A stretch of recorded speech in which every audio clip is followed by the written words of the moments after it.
Ali, ¿estás allí? Sí, te escucho, ahora te escucho mejor. Muy bien. Ahora hablemos de la solicitud hecha por el fiscal.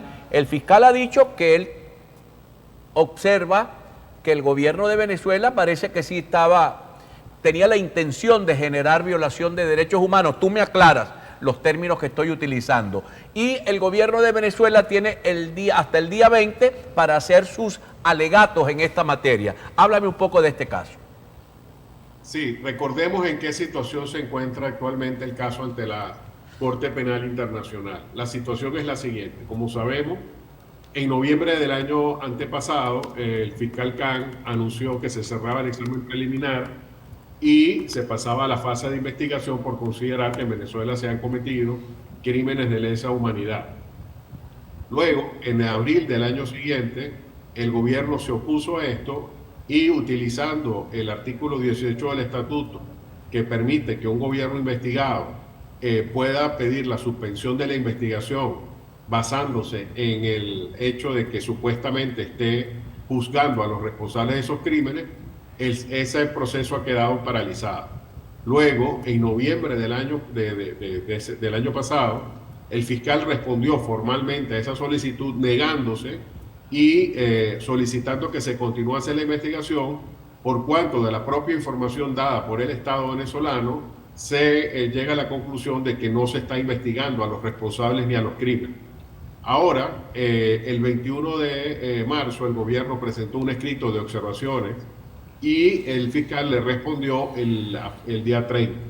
Entonces, en este último escrito, que es el que estamos comentando, en acceso a la justicia, ponemos en evidencia que el fiscal, de una manera bastante demoledora, justifica que se continúe la investigación porque el gobierno, por ejemplo, si usted dice que usted juzga a los responsables, como se trata de un juicio, o sea, la sala de cuestiones preliminares tiene que decir quién tiene la razón, si el gobierno o el fiscal Khan. Y como se trata de un juicio, cuando usted dice algo en un juicio, usted tiene que probarlo. Entonces el fiscal Khan, de una manera, como digo, bastante contundente, le dice, si el gobierno dice que en Venezuela se juzga a los responsables, ¿por qué hasta el día de hoy no ha presentado una sola sentencia? ¿Por qué no ha presentado un solo expediente? ¿Qué es lo que tiene que presentar? Si usted dice, he sancionado a tantas personas, bueno, ¿dónde están las sentencias de cada una de ellas? ¿Dónde están las copias de los expedientes de cada uno de ellos? Y el fiscal dice, hasta el día de hoy eso no ha ocurrido. Entonces, como ve, son hechos irrebatibles. Además, el gobierno señala que en Venezuela no se han cometido crímenes de lesa humanidad y dice además que las detenciones arbitrarias no fueron tales porque duraron muy poco tiempo y porque además había una situación de violencia. El Estatuto de Roma, y ahí el fiscal responde, dice, el Estatuto no distingue si la detención arbitraria sea o no breve, o si se hace en un ambiente de violencia o no. La detención es arbitraria porque no hay una orden judicial y porque no hay flagrancia. Punto. A partir de ahí da lo mismo si es de 5 días o de un día o de un año.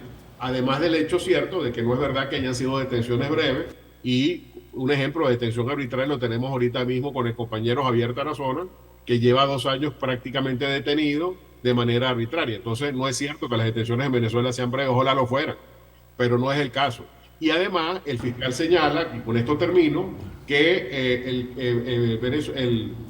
Venezuela está alegando que los delitos no tienen la gravedad suficiente. Entonces la pregunta es, si aquí se dice que no hay delitos de lesa humanidad, sino que ocurrieron incidentes aislados y que los delitos no son graves, la pregunta es, entonces, ¿por qué no hay sancionado? ¿Por qué no hay juicio? Y eso es lo más demoledor del escrito del fiscal, porque justamente utiliza los argumentos del gobierno en su contra. Sí, bueno, yo recuerdo aquel caso del joven que le disparó un guardia nacional desde la cerca de la Carlota, lo mató allí a la vista de todo el país y del mundo que vio ese crimen. Yo no sé si ese señor está preso o no. Y como él hay cientos de miles de casos. Es decir, estamos hablando de una situación que es sistemática. Eso, otras observaciones que hace el fiscal. Si usted dice que no hay ataques generalizados y sistemáticos, usted tiene que probarlo. Claro. Y decir no son ataques sistemáticos, y explicar por qué. Entonces, por eso digo, lo que pasa es que el escrito tiene muchos elementos técnicos que llevaría mucho tiempo analizar, pero efectivamente cada uno de lo que el gobierno alega ahí le dice, por ejemplo, el gobierno dice, el fiscal no contestó dentro de los 6 meses, y el fiscal responde, no, yo no contesté dentro de los 6 meses, porque el gobierno dividió los anexos en 6 partes y el último le entregó en octubre. Y yo no podía responder hasta que usted no entregara toda la documentación. Entonces, una vez más se demuestra que si lo de la Corte Penal Internacional va lento, es porque esa es la estrategia del gobierno, utilizar tácticas dilatorias para que ese proceso dure lo más que pueda y así comprar tiempo, porque como no puede decir la verdad, porque la verdad sería contrario a sus intereses, entonces en este sentido lo único que le queda es hacer eso, buscar tácticas dilatorias y tratar de que ese proceso dure lo más posible. Pero parece que eso no es posible con el fiscal Khan y con la Corte Penal Internacional, porque el fiscal visitó Venezuela el año pasado, creo que habló de abrir una oficina acá para seguir de cerca los Esto casos. último no lo escuché. Sí, te decía que parece que la fiscalía, el fiscal Khan y la Corte Penal Internacional no se va a dejar, voy a utilizar un término muy llanero, no se va a dejar guaralear del gobierno, que con la visita a Venezuela, la estrechada de las manos, aquello se veía como que el gobierno venezolano tenía las puertas abiertas a la investigación y era un guaraleo, no era realidad. Sí, yo creo que aquí el gobierno se está dando cuenta que no está tratando con organismos como ha ocurrido en otros casos donde hace lo que tú dices, sino que aquí el fiscal tiene la palabra, él es el que tiene la iniciativa y el hecho de que el gobierno ahora lo esté acusando de que es un sesgado, además sin pruebas, porque no es cierto, además el fiscal se ha comportado de una manera absolutamente imparcial e independiente, lo que demuestra es que efectivamente el fiscal no está atendiendo a las amenazas del gobierno ni a las acusaciones del gobierno. Y quizá esa sea la explicación por la que al día de hoy todavía no se ha instalado la oficina del fiscal, porque quizás el gobierno estaba buscando, bueno, te autorizo la oficina, pero bájame el tono en la corte. Y como se ve, el fiscal no ha bajado ningún tono, ha seguido diciendo lo que ha dicho desde el principio, y quizás por eso el gobierno, la táctica que es posible que ella esté aplicando, no le esté funcionando, decir, bueno, condiciono la oficina a que tú cambies tu acción en el tema de la corte. Es una posibilidad, pero daría una explicación plausible para el hecho de que al día de hoy, más de un año después de acordada la oficina del fiscal en Venezuela, todavía eso no haya ocurrido. Mira, una pregunta final, Ali. ¿Conoces el caso que hoy se está debatiendo en la Corte Internacional de Justicia, que debería pronunciarse hoy sobre la petición de Venezuela de declarar inadmisible el caso de la disputa que tiene La Haya con Guyana por los 160.000 kilómetros cuadrados de territorio situado al oeste del Esequibo? Nadie dice nada. Hoy nadie ha hablado de esto. Quiero saber si tienes algo que comentarnos al respecto, Ali. Sí, esto yo quisiera destacarlo y unirlo con el hecho de que en Venezuela, como hay tanta censura y los medios oficiales tienen tanto poder, se ha querido banalizar el tema de la corrupción y se le ha querido convertir en un tema de farándula en vez de lo que es un tema que afecta la vida de muchas personas.